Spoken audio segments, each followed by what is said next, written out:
ഓം ശാന്തി. ഇന്ന് നമുക്ക് ഭഗവാന്റെ മധുരമഹാവാക്യങ്ങൾ കേൾക്കാം. ക്ലാസ് തുടങ്ങുന്നതിന് മുമ്പ് എല്ലാവരും മെഡിറ്റേഷൻ ചെയ്തിട്ടുണ്ടാവുമല്ലോ അല്ലേ?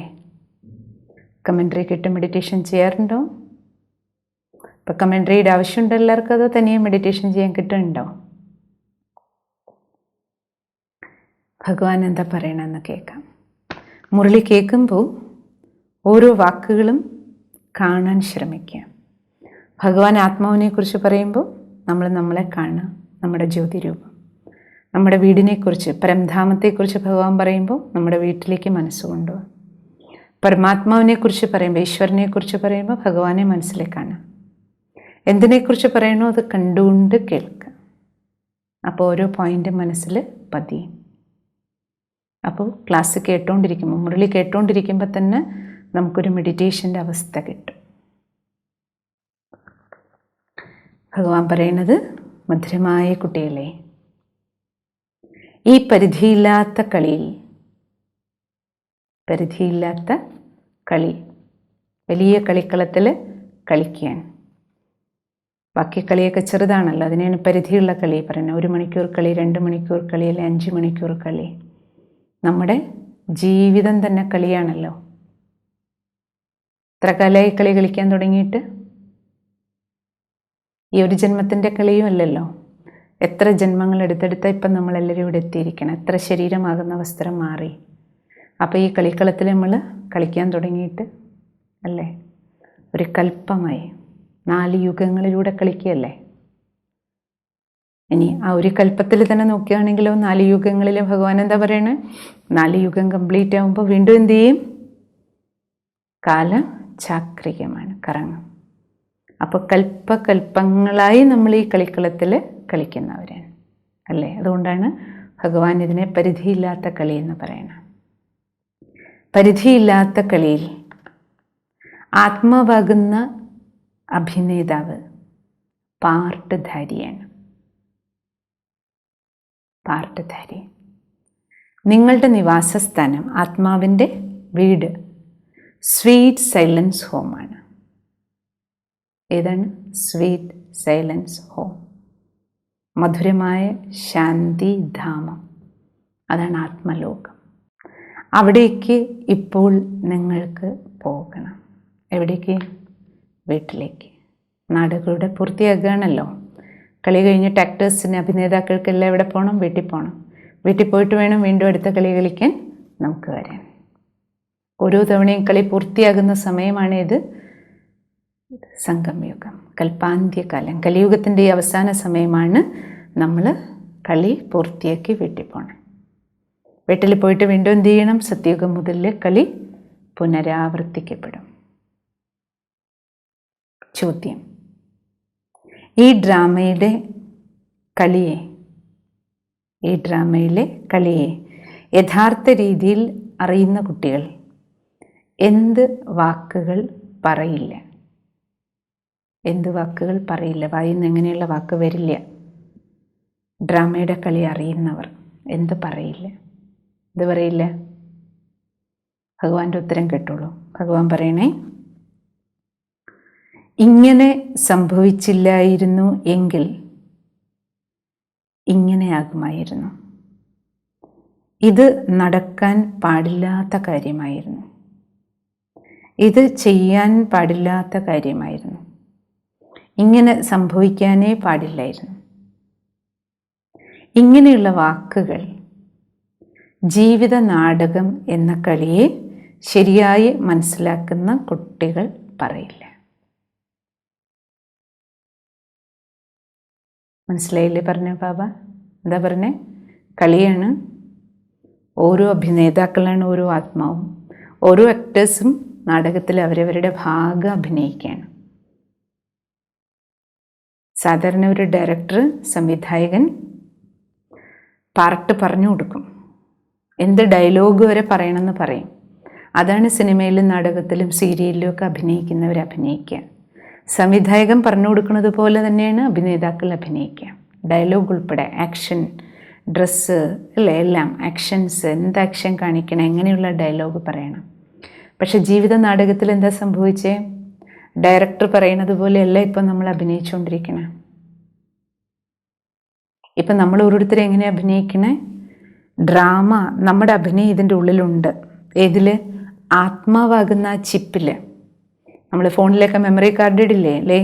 സാധാരണ CD പ്ലെയറിലിട്ട് നമ്മൾ CD ഇട്ടിട്ട് പാട്ട് കേട്ടിരുന്നില്ലേ? അപ്പോൾ ഒരു CDക്കുള്ളിൽ 100 പാട്ടുണ്ടെന്നിരിക്കട്ടെ, നമ്മൾ വെക്കുമ്പോൾ ഒരു സമയത്ത് ഒരു പാട്ടേ കേൾക്കുള്ളൂ, ബാക്കി 99 അതിലുണ്ട്. അതേപോലെ നമ്മൾ ഓരോ ആത്മാവിൻ്റെ ഉള്ളിലും നമ്മുടെ എല്ലാ പാർട്ടും ഉണ്ട്. ഓരോ സെക്കൻഡ് ബൈ സെക്കൻഡ് നമ്മൾ കാണുന്നത്, കേൾക്കുന്നത്, പെരുമാറുന്നത്, പറയുന്നത്, അങ്ങനെ ഓരോ ആത്മാവും ഓരോ ശരീരത്തിനുള്ള CD പാട്ടുണ്ടെന്ന് എങ്ങനെ അറിയുക? എന്ത് പാട്ടുള്ളതെന്ന് എങ്ങനെ അറിയുക? ആ CD ഒരു പ്ലെയറിൻ്റെ ഉള്ളിൽ ഇടണം നമ്മൾ, CD പ്ലെയറിൽ. അപ്പോഴാണ് പാട്ട് പുറത്ത് വരിക അല്ലേ? അപ്പം ആത്മാവിൽ എന്താണോ റെക്കോർഡ്, അത് പുറത്ത് വരണമെങ്കിൽ ഏത് പ്ലെയറിൻ്റെ ഉള്ളിൽ വീഴണം? ശരീരത്തിൻ്റെ ഉള്ളിൽ വരുമ്പോഴാണ്, ആത്മാവിന് ശരീരം കിട്ടുമ്പോഴാണ് ഈ കണ്ണിലൂടെ, കാതിലൂടെ, നാവിലൂടെ, കൈകാലുകളിലൂടെ ഇതിൻ്റെ ഉള്ളിലുള്ള പാട്ടാണ് പുറത്തേക്ക് വന്നുകൊണ്ടിരിക്കുന്നത്. ഇതിൽ ഹിന്ദി പാട്ടാണെങ്കിൽ ആ പാട്ട് പാടും, ഇതിൽ തമിഴ് പാട്ടാണെങ്കിൽ ആ പാട്ട് പാടും, ഇതിൽ മലയാളം പാട്ടാണെങ്കിൽ ആ പാട്ട് പാടും, ഇതിൽ ഹിന്ദുസ്ഥാനി ആണെങ്കിൽ അത് വരും, കർണാട്ടിക് ആണെങ്കിൽ അത് വരും അല്ലേ? ബാക്കി വല്ല ഡിസ്കോ പാട്ടുകളാണെങ്കിൽ അത് വരും, ഡിവോഷൻ സോങ് ആണെങ്കിൽ അത് വരും, സിനിമ പാട്ടാണെങ്കിൽ അത് വരും. വരില്ലേ? അപ്പോൾ ഇതെല്ലാം പുറത്ത് വരുന്ന, ഇതിലെന്താണോ ഉള്ളത് അതാണ് വരുന്നത്. അപ്പോൾ ആത്മാവാകുന്ന ഈ മെമ്മറി കാർഡിൽ എന്തുണ്ടോ അത് ഈ ഫോണിൻ്റെ ഉള്ളിൽ ഇട്ട് അതിൽ നിന്നുള്ള പാട്ട് പുറത്ത് വന്നുകൊണ്ടിരിക്കുകയാണ്. അപ്പോൾ ഓരോരുത്തർ ഓരോന്ന് പറയുമ്പോൾ, ചെയ്യുമ്പോൾ, എന്ത് നടന്നു കഴിഞ്ഞു, ഒരാൾ പറഞ്ഞു കഴിഞ്ഞു അർത്ഥം എന്താ? ഇവരിങ്ങനെ പറയാൻ പാടില്ലായിരുന്നു എന്നവർ പറഞ്ഞത് ശരിയില്ല എന്ന് നമുക്ക് തോന്നിയാൽ നമ്മൾ കമൻറ്റ് പറയും. പക്ഷെ ഭഗവാൻ പറയണത് അതായിരുന്നു അവരുടെ ആ മെമ്മറിയിലുണ്ടായിരുന്നത്, ആ ചിപ്പിൽ, ആത്മാവിലുള്ളതാണ് പുറത്ത് വന്നത്. അതാണ് പാർട്ട്. അതുകൊണ്ടാണ് അത് അഭിനയിച്ചത്. സംഭവിക്കാൻ പാടില്ലായിരുന്നു എന്ന് നമുക്ക് തോന്നും, കാരണം നമുക്ക് ഇഷ്ടപ്പെടാത്ത, അംഗീകരിക്കാൻ പറ്റാത്തൊരു കാര്യം നടന്ന. പക്ഷെ നടന്നു അർത്ഥം ഭഗവാൻ പറഞ്ഞേ എന്താ? അതായിരുന്നു ഉണ്ടായിരുന്ന റെക്കോർഡ്, അതുകൊണ്ടാണ് അത് ചെയ്തത്. അതാണ് വാസ്തവികത. അപ്പോൾ ഈ കഴിഞ്ഞുപോയ എന്തെല്ലാം സെക്കൻഡിൽ എന്തെല്ലാം നടന്നു, നമ്മൾ എന്തെല്ലാം പറഞ്ഞോ ചെയ്തു, നമ്മുടെ കൂടെയുള്ള ഓരോരുത്തരും എന്തെല്ലാം പറഞ്ഞോ ചെയ്തു, ഇതിൽ നിന്നെല്ലാം നമ്മുടെ ചുറ്റും എന്തെല്ലാം നടന്നു കഴിഞ്ഞു, അപ്പോഴൊക്കെ നമുക്ക് ആ കഴിഞ്ഞുപോയ സംഭവങ്ങളെക്കുറിച്ച് നമ്മൾ പാടില്ലായിരുന്നു, ചെയ്യില്ലായിരുന്നു, പറയാൻ പാടില്ലായിരുന്നു, ഇതിനെക്കുറിച്ച് ഇപ്പോൾ പറഞ്ഞുകൊണ്ടിരിക്കുന്നതിൽ ഇനി പ്രയോജനമൊന്നുമില്ല. പ്രയോജനം എന്താണുള്ളത്? ഒന്ന്, നമ്മൾ ആദ്യം അക്സെപ്റ്റ് ചെയ്യണം എന്ത് നടന്നു, ഓരോ ആത്മാവിലും ഉണ്ടായിരുന്നത് പ്ലേ നടന്നതാണ്. രണ്ടാമത്തത്, എന്താണോ മോശമായത് നടന്നത് അതിൽ നമ്മൾ പാഠം ഉൾക്കൊള്ളുക. എന്തെങ്കിലും തെറ്റാണ് നമ്മളിൽ നിന്ന് സംഭവിച്ചത് അതിനെ തിരുത്തുക. അതാണ് ഇപ്പം നമുക്ക് ചെയ്യാൻ പറ്റണേ. 4 പറഞ്ഞില്ലേ, 4 ചെയ്തില്ലേ, അത് ആലോചിച്ചുകൊണ്ടിരുന്ന് സ്വയം ഡിസ്റ്റർബായിട്ടും കാര്യമില്ല. അതിനെക്കുറിച്ച് നമ്മൾ എല്ലാവരോടും പറഞ്ഞുകൊണ്ടിരുന്നു, 10 ആളോട് പറഞ്ഞു, 100 ആളോട് പറഞ്ഞു, കാണുന്നവരോടും കേൾക്കുന്നവരോടും പറഞ്ഞു, അറിഞ്ഞോ ഫോൺ വിളിക്കുന്നവരോടും പറഞ്ഞു, സർവരോടും പറഞ്ഞു, അവരും ഡിസ്റ്റർബ്, നമ്മളെ ഡിസ്റ്റർബ്. വല്ല പ്രയോജനം ഉണ്ടോ? നടന്ന കാര്യം നടന്നതല്ലാതാകണുണ്ടോ? ഇല്ല. കാരണം അത് ഡ്രാമയിൽ ആ സീൻ കടന്നുപോയി. ആ സീനിൽ നിന്ന് ഞാൻ എന്ത് പഠിച്ചു? ഒരാൾ ചെയ്ത തെറ്റാണ് ഞാൻ പറഞ്ഞുകൊണ്ടിരിക്കണമെങ്കിൽ ആ സീൻ ഞാനെന്തിനാ കണ്ടത്, അല്ലെങ്കിൽ ഞാനെന്തിനാ കേട്ടത്? എന്നിൽ നിന്ന് ആ തെറ്റിനെ ആവർത്തിക്കരുത്, ഞാനതുപോലെ ചെയ്യരുത്. അപ്പോൾ ഭഗവാൻ പറയുന്നത്, അതുകൊണ്ട് ഡ്രാമ കളിയാണെന്നും ഓരോ ആക്ടറും അവനവൻ്റെ പാർട്ടാണ് ഈ നാടകത്തിൽ അഭിനയിക്കണേ. ഞാൻ വിചാരിക്കുന്നതല്ല ആരും അഭിനയിക്കണേ. അങ്ങനെയാണെങ്കിൽ പിന്നെ എത്ര എളുപ്പമായി. ട്വിൻസിൽ പോലും നമുക്ക് ആ വ്യത്യാസം കണ്ടുകൂടെ? ഇരട്ട കുട്ടികളിൽ പോലും ശരീരത്തിൻ്റെ രൂപമൊക്കെ ചിലപ്പോൾ ഒരേപോലെ ഉണ്ടാവും, പക്ഷേ സ്വഭാവങ്ങളിൽ അന്തരം ഉണ്ടാവും. കാരണം ആ ചിപ്പിൻ്റെ ഉള്ളിൽ എന്താണോ ഉള്ളത് അതാണ് അഭിനയിക്കുക. അതുകൊണ്ട് ഡ്രാമയാണെന്നും കളിയാണെന്നും ഓരോരുത്തരും അവരവരുടെ ഭാഗം അഭിനയിക്കുകയാണെന്നും ഈ അഭിനയ ഭാഗം ഓരോ ആത്മാവിലുള്ളതാണ്, അല്ലാതെ ഭഗവാൻ എന്നെക്കൊണ്ട് ചെയ്യിക്കുകയാണെന്ന് നമ്മളും പറയരുത്. കണ്ടില്ലേ, ദൈവം എന്ത് ചെയ്യിക്കണം? ദൈവം കൊലപാതകം ചെയ്യിക്കുമോ? കൊള്ളയടിപ്പിക്കുമോ? മോഷണം ചെയ്യിക്കുമോ? വേണ്ടാത്ത വഴിയിൽ നടക്കാൻ പറയൂ? ആക്സിഡൻ്റ് ഉണ്ടാക്കിക്കുന്ന ആളാണോ ദൈവം? ഒന്നുമല്ലല്ലോ. ദുഃഖം തരുന്ന ആളാണോ ദൈവം? ബിസിനസ്സിൽ നഷ്ടമുണ്ടായി ദൈവം ചെയ്യിക്കുന്ന കാര്യമാണോ? ദൈവം നമ്മുടെ അച്ഛനും അമ്മയല്ലേ. മക്കൾക്ക് നല്ലതല്ലേ അച്ഛനും അമ്മയും ചെയ്യുള്ളൂ. അപ്പം നല്ലതല്ലാത്ത എന്ത് സംഭവിക്കുമ്പോഴും നമ്മൾ മനസ്സിലാക്കേണ്ടത് ഇതൊക്കെ ദൈവം ചെയ്യിക്കുകയാണെന്ന് നമ്മളും പറയരുത്. അതും അജ്ഞാനമാണ്. ദൈവത്തിൻ്റെ ജോലി അതൊന്നുമല്ല. ഒരു നല്ല മനുഷ്യൻ പോലും അതൊന്നും ചെയ്യില്ല. നല്ല മനുഷ്യൻ നമ്മൾ ആരെയാ പറയണേ? നല്ലത് ചെയ്യുന്ന ആളെയാണ്. അപ്പോൾ ദൈവം ആരാ? നല്ലതിലും നല്ലത്, ഉയർന്നതിലും ഉയർന്നത്. ആ മാനുഷിക ശക്തിയാണ്. മാനവനൊന്നും ചെയ്യാൻ പറ്റാത്ത ഉയർന്ന കാര്യം ചെയ്യുന്ന ആളാണ്. അവിടെ പരമാത്മ ഒരിക്കലും വേണ്ടാത്തത് ചെയ്യിക്കുന്ന ആളല്ല. അങ്ങനെയും നമ്മൾ ഈശ്വരനെയും പഴി പറയരുത്. കുട്ടികൾ മനസ്സിലാക്കണം, ഈ ഡ്രാമയാകുന്ന കളി പേനഴിയും പോലെ എഴിഞ്ഞുകൊണ്ടിരിക്കുക. കാലചക്രം കറങ്ങുകയാണ്. കാലചക്രത്തിൻ്റെ ചിത്രം നമ്മൾ കണ്ടതല്ലേ? ചക്രം തിരിയുന്നത് എങ്ങനെയാണെന്ന്. 4 യുഗങ്ങളിലൂടെ ചക്രം തിരിഞ്ഞിപ്പോൾ എവിടെ വന്ന് നിൽക്കണേ? സംഗമയുഗത്തിൽ, കൽപ്പാന്ത്യകാലത്ത്. ചക്രം വീണ്ടും തിരിയുക, തനിയാവർത്തനം നടക്കാൻ പോവുക അല്ലേ? കൽപ്പം പൂർത്തിയാകുകയാണ്, അടുത്ത കൽപ്പം ആരംഭിക്കുകയാണ്. സത്യയുഗത്തോടെ അടുത്ത കൽപ്പം ആരംഭിക്കാൻ പോവുകയാണ്. അതുകൊണ്ട് ഭഗവാൻ പറയണ, മക്കളെ, ഈ ഡ്രാമയിൽ എന്താണോ അടങ്ങിയത് അതാണ് നടക്കണം. ഓരോ ആത്മാവിലും എന്താണോ റെക്കോർഡുള്ളത് അതാണ് നടന്നുകൊണ്ടിരിക്കുന്നത്. അങ്ങനെ 5000 വർഷത്തിൽ 4 യുഗങ്ങളും സംഗമയുഗം, ഈ 5 യുഗത്തിൽ നമ്മൾ ഓരോ ആത്മാവിലും ഈ നാടകശാലയിൽ നമ്മൾ ഓരോരുത്തരുള്ള പാർട്ട് എന്താണോ, ഭാഗം എന്താണോ ഇവിടെ റെക്കോർഡഡ് ആയിട്ടുള്ളത്, ആ റെക്കോർഡഡ് ഭാഗമാണ് നമ്മൾ ഓരോരുത്തരും അഭിനയിച്ച് അഭിനയിച്ച് അഭിനയിച്ച് കറങ്ങിക്കൊണ്ടിരിക്കുന്നത്. അതുകൊണ്ട് ഭഗവാൻ പറയണം, മക്കളെ, ആരുടെ എന്ത് അഭിനയ ഭാഗം കണ്ടിട്ട് നിങ്ങൾ വിഷമിക്കരുത്. വിഷമിക്കരുത്. വിഷമം മാറണമെങ്കിൽ ഇതേ ഉള്ളു മരുന്ന്. ഇത് ഡ്രാമയാണെന്ന് തിരിച്ചറിയാൻ, ഓരോരുത്തരും അഭിനേതാക്കളാണെന്ന് തിരിച്ചറിയാൻ, ഓരോരുത്തരും അഭിനയിക്കുന്നത് അവരവരുടെ ഭാഗമാണെന്ന് തിരിച്ചറിയാൻ. പക്ഷേ ഡ്രാമയിൽ നിന്ന് പാഠം ഉൾക്കൊള്ളണം. എന്ത് പാഠം? ഒരിക്കലും ചെയ്ത തെറ്റ് നമ്മൾ ആവർത്തിക്കരുത്. കഴിഞ്ഞു പോയ നാടകത്തിൻ്റെ സീനുകൾ, മറ്റുള്ളവരുടെ തെറ്റുകൾ കണ്ടാലും നമ്മളിൽ നിന്നുണ്ടായിപ്പോയ തെറ്റാണെങ്കിൽ അത് ആലോചിച്ച് നമ്മൾ നിരാശപ്പെടുകയല്ല വേണ്ടത്, പിന്നെ തിരുത്തൽ. മറ്റൊന്ന് ആവർത്തിക്കരുത്. അതാണ് ഭഗവാൻ പറയണത്. ഇന്നത്തെ വരം ഒരേ ഒരു ഈശ്വരനുമായി സർവ ബന്ധങ്ങളും നിറവേറ്റി മറ്റെല്ലാ കെട്ടുകളിൽ നിന്നും മുക്തരാകുന്ന സമ്പൂർണ്ണ മാലാഖയായി ഭവിക്കട്ടെ. ബാക്കി എല്ലാ കെട്ടിൽ നിന്നും മുക്തരാകാൻ ഒരാളുമായി കെട്ടുണ്ടാക്കാൻ പറയാൻ, ഒരു ഈശ്വരനുമായി, ആത്മാവ് ഒരു പരമാത്മാവുമായി കെട്ട്. രാജയോഗം എന്ന് പറഞ്ഞാൽ ആണല്ലോ. പരമാത്മാവുമായി കെട്ടപ്പെട്ടാൽ, ഈശ്വരനുമായി കെട്ടപ്പെട്ടതാണ് നമ്മുടെ ജീവിതമെങ്കിൽ മറ്റൊരു കയറിലും ചങ്ങലകളിലും നമ്മൾ പോയി കുടുങ്ങില്ല പറയണ ഭഗവാൻ. അതിന് ഉദാഹരണം പറയണ ഈശ്വരൻ. ഒരു ചട്ടിയിൽ നമ്മളൊരു ആഹാരം ഉണ്ടാക്കുമ്പോൾ, പ്രത്യേകിച്ച് ഹൽവയൊക്കെ ഉണ്ടാക്കുമ്പോൾ, സാധനം പാകപ്പെടുമ്പോൾ ആ ചട്ടിയിൽ നിന്ന് വിടാൻ തുടങ്ങും. അപ്പോൾ ആൾക്കാർ പറയില്ല, അതാണ് അടയാളം. ചട്ടിയിൽ നിന്ന് വിട്ടു അർത്ഥം എന്താണ്? പാകപ്പെട്ടു.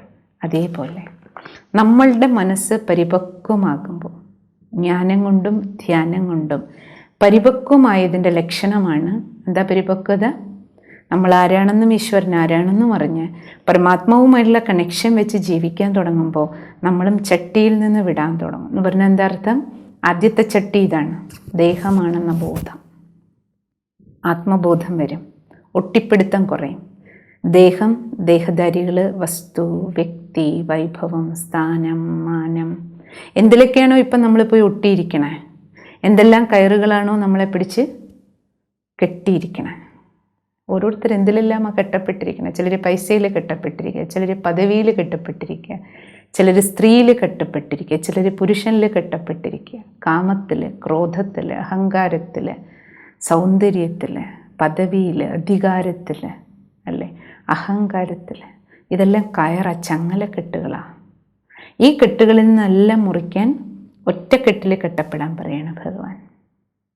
ഒരു ഈശ്വരിൽ കെട്ടപ്പെടുമ്പോൾ മറ്റെല്ലാ കെട്ടുകളിൽ നിന്ന് സ്വതന്ത്രരാകും. ആ സ്വതന്ത്രമായ മനസ്സുള്ള ജീവിതത്തെയാണ് എന്ത് പറയണ? മാലാഖ. മാലാഖയ്ക്ക് പിന്നെ കണക്ഷൻ ആരുടെ അടുത്തേ ഉള്ളൂ? ദൈവവുമായി മാത്രം, ഈശ്വരൻ്റെ അടുത്ത് മാത്രം. ദൈവത്തിൻ്റെ മാലാഖമാർ എന്നല്ലേ പറയണേ. അപ്പോൾ മാലാഖ എന്ന് പറഞ്ഞാൽ എന്താ അർത്ഥം? ദൈവവുമായി കണക്ഷൻ വെച്ച് ജീവിക്കുന്നവർ. മാലാഖ എപ്പോഴും മേലേക്ക് പറക്കുന്നതല്ലേ കാണുന്നത്, ഭൂമിയിൽ തൊടില്ല എന്ന് പറഞ്ഞാൽ എന്താ അർത്ഥം? എവിടെയും കെട്ടില്ല. കെട്ടെവിടെ മാത്രമേ ഉള്ളൂ? മേലെ മാത്രം. അത് നമ്മുടെ സ്റ്റേറ്റ് ഓഫ് മൈൻഡാണ്. മാലാഖ എന്ന് പറയുന്ന ഒരു സ്ഥിതിയാണ്, ലൈറ്റായിട്ടുള്ള അവസ്ഥ. ഒരു വസ്തുവിനും ഒരു വ്യക്തിക്കും ഒരു സംഭവങ്ങൾക്കും നമ്മളെ കെട്ടാൻ പറ്റില്ല. മനസ്സ് സർവ്വസ്വതന്ത്രമായ അവസ്ഥ. പക്ഷെ അതിന് നമുക്ക് ഒരാളുമായിട്ടുള്ള കെട്ട് ആവശ്യമുണ്ട്. അടുത്ത ശ്ലോകനിൽ ഭഗവാൻ പറയണത്, നിങ്ങളെ നിന്ദിക്കുന്നവരെ പോലും, ആര് നമ്മളെ ആക്ഷേപിക്കുന്നോ അവരെ പോലും സമീപത്തേക്ക് കൊണ്ടുവരാനുള്ള കാന്തിക ശക്തിയാണ് സ്നേഹത്തിലുള്ളത്. ആര് നിന്ദ ചെയ്യണം അവർ പോലും നമ്മളോട് അടുക്കും. ആക്ഷേപിക്കുന്നവർ പോലും അടുക്കും. എപ്പോൾ? ആത്മീയ സ്നേഹമാകുന്ന കാന്തം പോലെ നമ്മളായി കഴിഞ്ഞു. ആത്മീയ സ്നേഹം കാന്തത്തിൻ്റെ ശക്തിയാണ്. ഇന്ന് ആക്ഷേപിച്ചവർ തന്നെ നാളെ അതേ വായിക്കൊണ്ട് നമ്മുടെ നല്ലത് തീർച്ചയായും പറയും, കാണും. പക്ഷെ നമുക്കവരോടുള്ള ആത്മീയ സ്നേഹം കുറയരുത്. ആരെങ്കിലും നമ്മളെ ആക്ഷേപിച്ചു നിന്ദിച്ചു പറഞ്ഞിട്ട് നമുക്ക് സ്നേഹം കുറയരുത്. കാരണം അപ്പോഴും നമുക്ക് ഓർമ്മ വരുന്നവരാരാ? നിന്ദിച്ചു പറഞ്ഞ് ദേഷ്യം വരരുത്, വെറുപ്പം വരരുത്. അവരും ആര് തന്നെയാണ്? അവരും ഭഗവാന്റെ സന്താനമാണ്, എൻ്റെ സഹോദരാത്മാവാണ്. ആക്ഷേപം പറഞ്ഞു ഓർത്ത് എന്തോ ഒരു കണക്കുണ്ട് നമ്മളവരും തമ്മിൽ. ആക്ഷേപം പറഞ്ഞതോടുകൂടി ആ കണക്കങ്ങ് സെറ്റിലായി. നമുക്കവരോട് വെറുപ്പുണ്ടാവരുത്. അപ്പോഴും അവർക്ക് നല്ലത് വരട്ടെ എന്ന സങ്കല്പം വയ്ക്കാൻ പറയാണ് ഭഗവാൻ. ഓം ശാന്തി.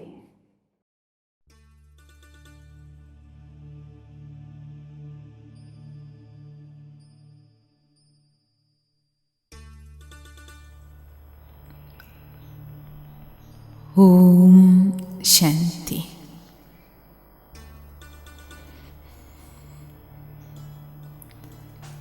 ഭഗവാന്റെ ഇന്നത്തെ മഹാവാക്യങ്ങളിൽ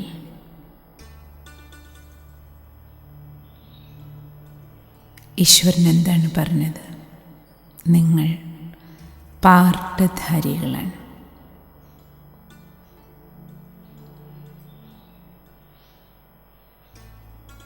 നിങ്ങളുടെ വീട് മധുരമായ ശാന്തി നിറഞ്ഞ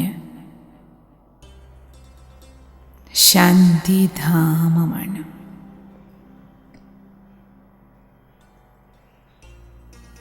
വീടിനെ സ്മരിക്കൂ.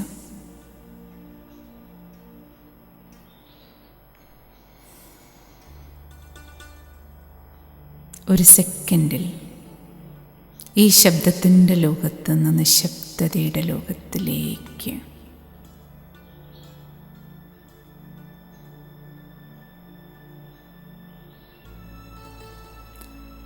ശാന്തി നിറഞ്ഞ മധുരമായ വീട്.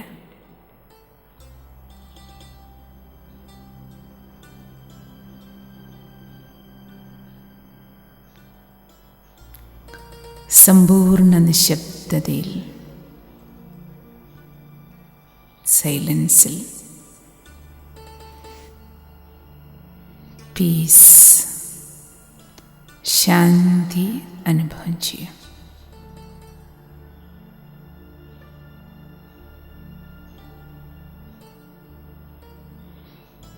മധുരമായ ശാന്തി.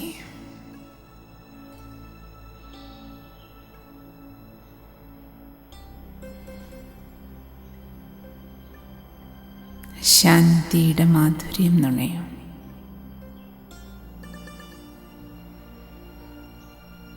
ശാന്തത നൽകുന്നത് സന്തോഷമാണ്, സുഖമാണ്, ആനന്ദമാണ്.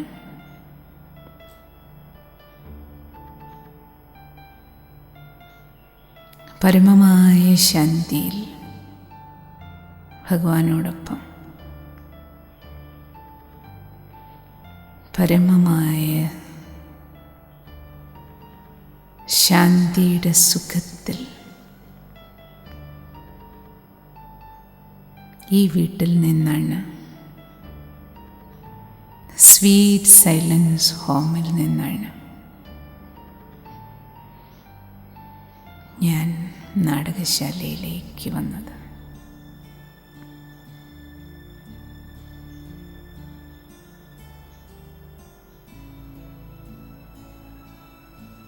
വീട്ടിലിരുന്നുകൊണ്ട് തന്നെ സ്വീറ്റ് സൈലൻസിലിരുന്ന് പരമമായ ധാമത്തിലിരുന്നുകൊണ്ട് മധുരമായ ശാന്തി അനുഭവിച്ചുകൊണ്ട് തന്നെ താഴേക്ക് നോക്കൂ. ഭൂമിയാകുന്ന നാടകശാലയെ കാണും. വീട്ടിലിരുന്നുകൊണ്ട് ഇത്രയും ടോപ്പിൽ ബ്രഹ്മാണ്ടത്തിൻ്റെ നെറുകയിലിരുന്നുകൊണ്ട് പരമമായ ശാന്തിയിലിരുന്നുകൊണ്ട് താഴേക്ക് നോക്കൂ. നാടകശാലയെ സാക്ഷിയിട്ട് കാണും. ഭൂമിയാകുന്ന നീലഗ്രഹം നക്ഷത്ര സമാനം ഭൂമിയിലേക്ക് വന്ന ആത്മാക്കൾ എല്ലാവരും ശരീരത്തിനുള്ളിൽ പല നിറം,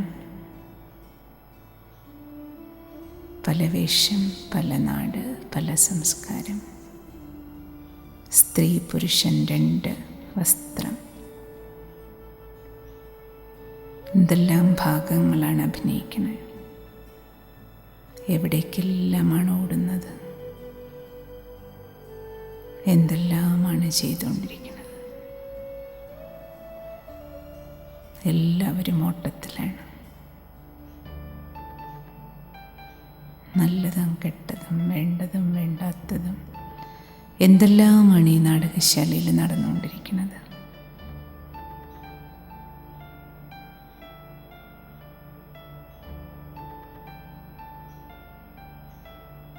ഓരോരുത്തരുടെയും പാർട്ടിനെ സാക്ഷിയായി കാണും. ഇത് നാടകശാലയാണ്. ഭൂമിയാകുന്ന ഈ രംഗവേദിയിൽ ഓരോ ആത്മാക്കളാകുന്ന അഭിനേതാവും ഓരോ ആത്മാവിലും അടങ്ങിയ ഭാഗം അഭിനയിക്കുകയാണ്. സമ്പൂർണ്ണ സാക്ഷിഭാവത്തോടെ കാണും.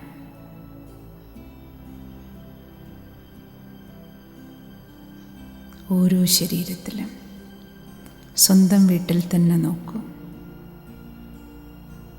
കൂടെ ആരെല്ലാം ഉണ്ടോ, ഓരോരുത്തരും അവരവരുടെ ഭാഗം അഭിനയിക്കുകയാണ്.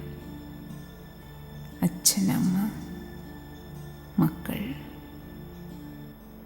ഭാര്യ, ഭർത്താവ്, അമ്മായിയമ്മ, അമ്മായിയച്ഛൻ, മരുമകൾ, മകൾ, ഞാനും എൻ്റെ ഭാഗം അഭിനയിക്കുകയാണ്. ഇനി നോക്കൂ, അവർ പറഞ്ഞത് ശരിയില്ല, അങ്ങനെ പറയേണ്ടിയിരുന്നില്ല, ഇങ്ങനെ ചെയ്യാമായിരുന്നു. നാടകത്തിലെ ഓരോ അഭിനേതാക്കളും വീട്ടിലാണെങ്കിലും പുറത്താണെങ്കിലും രാവിലെ മുതൽ ഞാൻ ആരോടൊപ്പമൊക്കെ ഇടപഴകുന്നു. ഓരോരുത്തരും അവരവരുടെ ഭാഗം അഭിനയിക്കണം. എനിക്ക് തോന്നലുണ്ടാവാറുണ്ടോ, ഇവരിങ്ങനെ ചെയ്യാൻ പാടില്ലായിരുന്നു, പറയാൻ പാടില്ലായിരുന്നു. എത്ര തവണ ഞാൻ ചിന്തിക്കാറുണ്ട്, ഒരു ദിവസം മറ്റുള്ളവരോട് പറയാറുണ്ട്. പക്ഷേ ഭഗവാൻ ഇന്നെനിക്ക് ഏറ്റവും നല്ല പാഠം പഠിപ്പിച്ചു തന്നു. ഇന്നത്തെ ലെസൺ എന്തായിരുന്നു? ഈ നാടകത്തിൽ ഓരോരുത്തരും അവരവരുടെ ഭാഗമാണ് അഭിനയിക്കുന്നത്. ഇത് മനസ്സിലാക്കി കഴിഞ്ഞാൽ ഒരിക്കലും മനസ്സിലോ വാക്കിലോ വരില്ല, ഇങ്ങനെ ചെയ്യാൻ പാടില്ലായിരുന്നു, പറയാൻ പാടില്ലായിരുന്നു, സംഭവിക്കാൻ പാടില്ലായിരുന്നു. സംഭവിച്ചു, പറഞ്ഞു, ചെയ്തു, അർത്ഥം. ഭഗവാൻ എന്താണ് പറഞ്ഞത്? ഡ്രാമയിലുണ്ടായിരുന്നു, നടന്നു. ആത്മാവിൽ അതായിരുന്നു റെക്കോർഡ്, അതാണ് പ്ലേ ആയത്. ഇതാണ് യാഥാർത്ഥ്യം. പിന്നെ കഴിഞ്ഞു പോയതിൽ തെറ്റുകൾ എന്തെങ്കിലും സംഭവിച്ചുവെങ്കിൽ അതിൽ നിന്ന് പാഠം പഠിക്കുക, തെറ്റ് ആവർത്തിക്കാതിരിക്കുക, തെറ്റുകൾ തിരുത്തുക.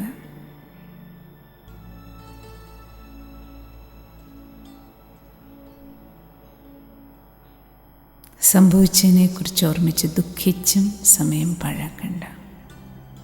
തിരുത്താനുള്ള സമയമാണ് ഇന്ന്. ഇപ്പോൾ എനിക്ക് തിരുത്താം. ഇന്നലകളെ കടന്നു പോയിട്ടുള്ളൂ, നാളുകൾ വരാൻ പോകുന്നതേയുള്ളൂ. ഇന്ന് എൻ്റെ കയ്യിലുണ്ട്, നാളുകളും എൻ്റെ കയ്യിലുണ്ട്. ഇന്നിൻ്റെ ബാക്കിയാണ് എൻ്റെ നാളുകൾ.